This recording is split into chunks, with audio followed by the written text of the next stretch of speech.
Right, so we are focusing on Christmas tree, as you can see, with these guys. So I'm going to get the, oh hello, I'm going to get the Christmas tree out. It's an old Christmas tree. It's one that will be going up at training at some point.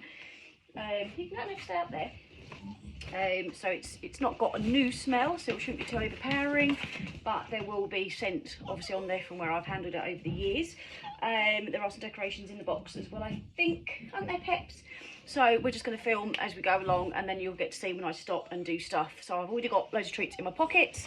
There are toys literally everywhere in this room because, you know, dogs and stuff. So let's have a look. Now this box actually broke when we got it out the loft. Oh, Merlin, just please stop. So we've got this going on to start with. So all I'm going to do is ask Pepper to get off and treat her when she's back on the floor again. Same as Ripley, find it, and same as Merlin, because they all like to do paws up, but actually they're getting in the way. Good girl. So no attention when they're up, only attention when they're off. Good. So this should actually be quite easy to get out because the same box is actually broken. We shall see. So we'll get this out.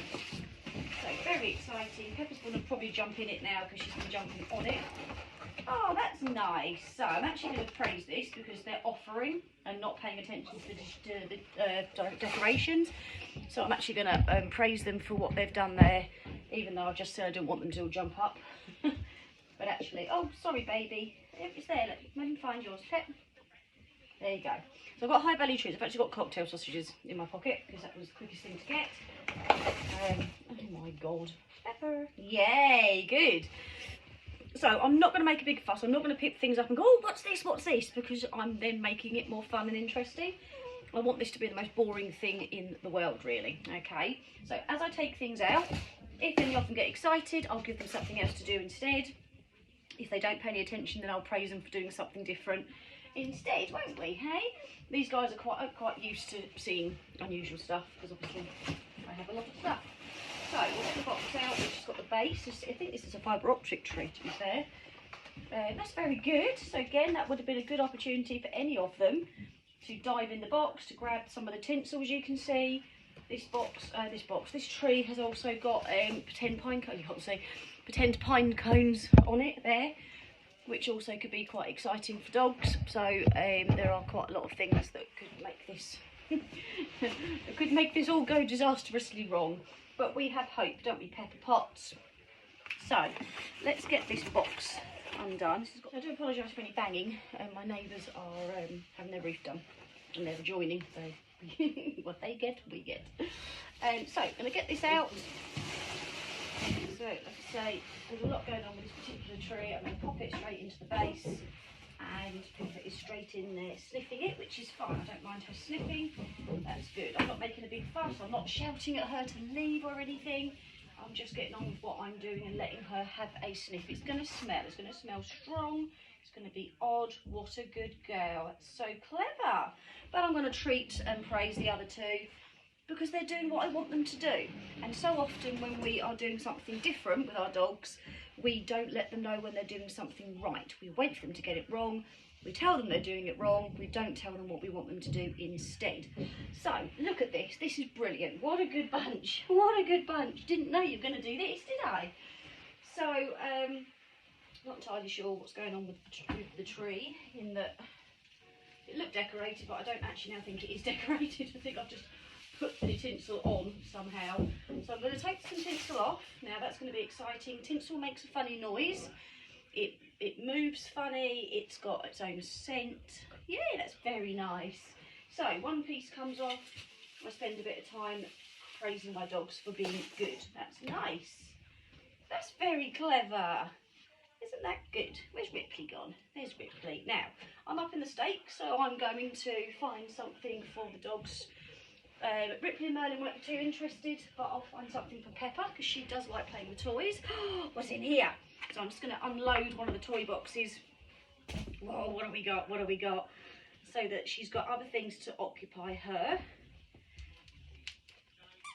It does still squeak. Oh my God, it does still squeak. Yes, it does. So that what I'm doing suddenly becomes really dull. When I do this, I'm not really saying anything to them. I'm not getting excited. nothing's happening, it's boring, yay! But when I go back to the toy is fun. Yes, it is. Get it, yay! Clever Pepper Potts. She's a clever Pepper. Yeah, so the whole act of what I'm doing is boring. Nothing really is going on at all.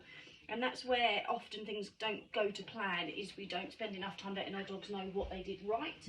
We just let them know, oh, they did it wrong. They should know by now, blah, blah, blah, all that stuff. So, let's shove that in the corner there. That goes up there. Hey, Pepper Potts, what you doing, Pops? So Pepper's jumping at me because she wants my attention.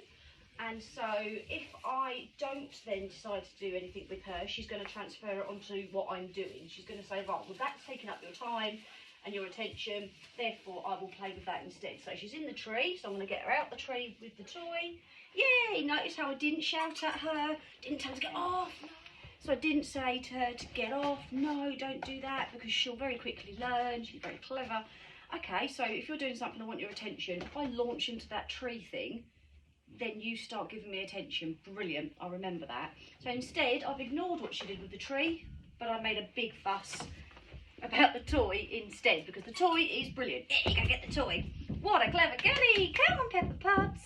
Yay! So I've put the tree onto a box. Now, there's something I recommend if you don't have a huge tree, so you've got room, is put your tree onto something. When it's up on a surface, another box or a table or whatever it might be, it kind of makes it have a little bit of almost a boundary, so that really helps dogs to understand, okay, so this might not be for me because it's not directly on the floor, because so much of what we do for dogs is floor based. So doing that instantly makes it a bit easier for our dogs. It also means that it's going to be harder for them to brush past it and accidentally knock things over. When it's completely on the floor, even my little dogs could brush past the branches. When it's raised up, it's going to be a lot harder. Obviously, if you've got a dog with a very waggy tail, then that does make it that little bit more difficult, but we can eliminate as many chaotic situations as we possibly can. So I always lift up off the floor. If I've got presents to go under the tree, and I do like to put presents out, ones that I know are going to be safe for the dogs, I might even go slightly higher, go on a table, and then I've got the tree and the table to put presents on. Now, something I never ever do, and I never have done with any of my dogs, is to teach them to unwrap their own presents. Might sound like I'm being really mean, but if I teach them, when you see something wrapped up in paper, you need to tear it up. We kind of need to expect that happens if we have Christmas presents under the tree, because we've taught them that's what we do with presents. So I don't ever teach mine that, and obviously didn't do that with Aero, because there's a chance in her future home that there will be presents under the tree at some point, especially if she's living with a family with children. So that's the last thing we need for them to help themselves. So I make it easy on the dogs, and I never do that. I also do tend to use wrapped up Christmas presents as ways to pose them for taking pictures and things like that, and I use it in Christmas classes, so it helps for so many different reasons. But when you've got that raised set area, so I've got the box there, I've actually now got somewhere to put some of the smaller presents as well, and I can lean things against it, put things behind it. You know, it just means it's that little bit easier for the dogs as well as easier for me. So when I then go into decorating again, there is noise from the tinsel, it's shiny, it catches the light, there's a lot going on with it. So I'm literally and I have actually just spent a bit of time messing about with the dogs with the tree. I had it in the middle of the room. I'll add the videos for that onto this, but we just did some going around the tree, so that not actually paying attention to the tree, but going around it and going past it is what got them the treat. Okay, so I'm pleased with what they did there. They did nothing. Yep.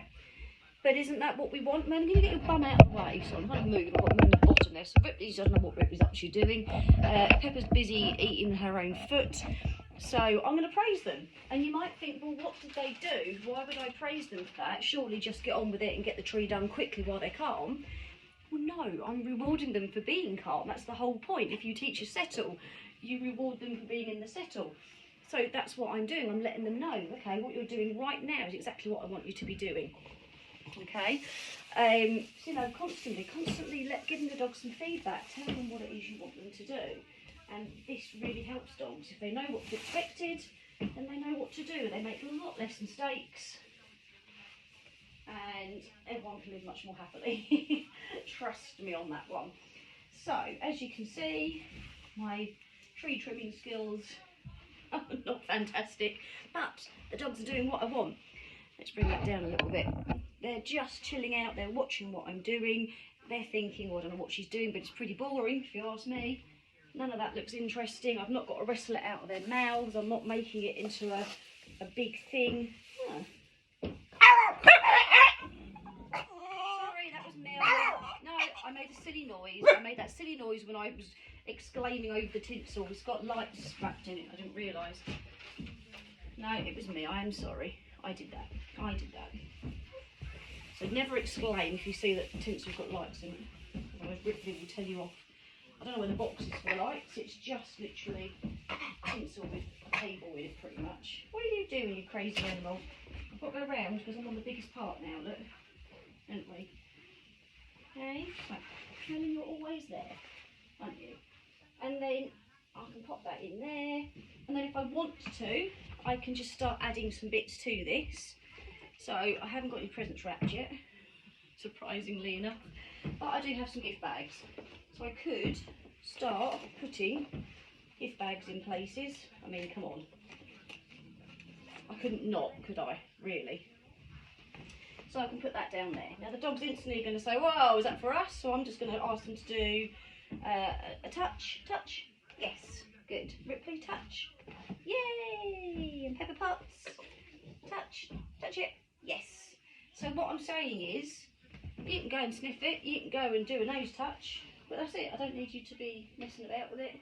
I don't need you to be picking it up and walking off with it. That can go there. Good girl, Pepper. What a good girl. So again, she went and sniffed it. I'm pleased, but I'm not going to make a big deal about it other than to let her know she did a good job. I'm not going to do the warning. Oh, the warning drives me potty. So the warning. So if I use Echo my duck, her name. So she goes to do something. For example, she goes over, tries to grab a bit of tinsel off the tree, which is the sort of thing she'd probably do. Echo. Oi, no, oh, no.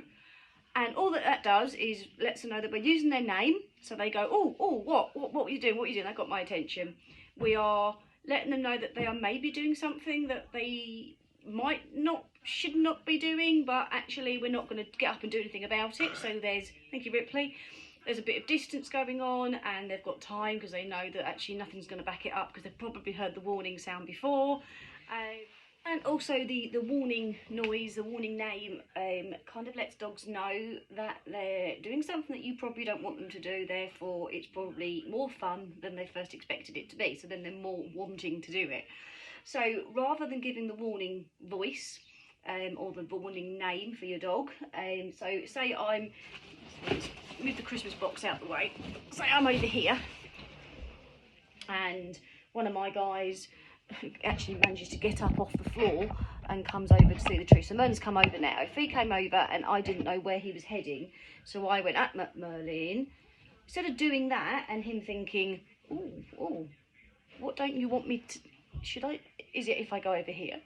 Instead of that happening, as he gets up and starts to head towards the tree, I can either call him to me instead and say, well, come and see me, come on, we'll do something fun. Or, when he goes over to it, I actually go over there with him and just tell him, oh, he's a good boy, he's just sniffing it, he's not doing anything. If he goes over and looks like he's about to try and launch himself into it or take the tinsel off or something like that, then I could go over there and ask him to do something else instead. So if you've done any training with your dog, then you could ask them to do any of the things that you've ever taught them to do. So sits and downs, twists and spins, give paw, it doesn't matter. But something else, because that takes their mind off of what they were going to do. Or you can take a toy over there or go and take an interactive toy, something for them to actually do while they're near the decorations, because then they're taking in that new scent, they're aware that it's there, no one's paying the item any attention whatsoever, it doesn't look interesting, you're not adding value to the item because you're not making lots and lots and lots of attention for it, and it helps your dog just to think, okay, it's just a tree, you just put it there. Same as when we bring home a shopping bag or we bring home the post or whatever it might be. It's nothing exciting, so we don't make a big deal of it, okay? So that's what I'd like you to have a go at. If you have got decorations and things that you're going to be using, I probably wouldn't do everything in one go. So we've already got one tree up. We have a tree just around, I'll show you, around the corner, which goes behind the sofa, which is actually just, it's ease of space for us, to be honest with you. So we have a tree that goes there. Now, you know, the dogs can reach it. They can get behind the sofa, and they can obviously jump up on the sofa should they particularly want to. But they don't, because it's just there, and they really don't spend any time looking at it in any space at all. I have Christmas ornaments that I put up on the windowsill. Yep, so all of those there. Very exciting. Some of them have moving parts and things. But again, they don't, I mean, they can reach them. Trust me, they can reach them. Pepper can jump very high, but they don't, because I've got them out and we've done other things, and it's just boring. I've got things here. So I've got all sorts of different lanterns and stuff going on down there. It's not sorted out yet. It will be. Again, I've not made it exciting. I just put them there. I got the dogs to do a couple of things near it. I've used a couple of the lanterns for the Christmas online class, some of the bits for that. And all fine. So just take your time with it. Let your dogs see what you're doing, but make sure the focus is on your dog. Praise them when they're doing it right. Let them know what you want them to be doing. Don't make a big deal out of the decoration side of things, because there's not a big deal really. Once it's up, it's just up, isn't it? It's not really doing a lot. And help your dog out. And if they're struggling with it, then give them a bit of space. So if you're this close but you can't get your dog to focus, bring them back further. Go through a baby gate or something, so that, or put them on a lead, so that you can do some bits with them with a bit of distance and help them to get it right and achieve what you're asking them to achieve. Because the more they can achieve it, the more you make it easier for them to actually get that goal. Then they're going to then understand what you want, and that's going to be much, much easier for you, and it is for your dog. Now, I kept trying to mention earlier, but my phone kept running out of storage. You could just stick your dogs through a baby gate into another room, set up your Christmas decks, and then let them in. Downside of that is they're likely to be excited the whole time because they don't know what you're doing. We can't get in, what they're doing. So then they come racing in, woo, something fun's happened, anticipation, frustration, everything's going on. And then they go, oh my God, it's a thing. And they see the thing.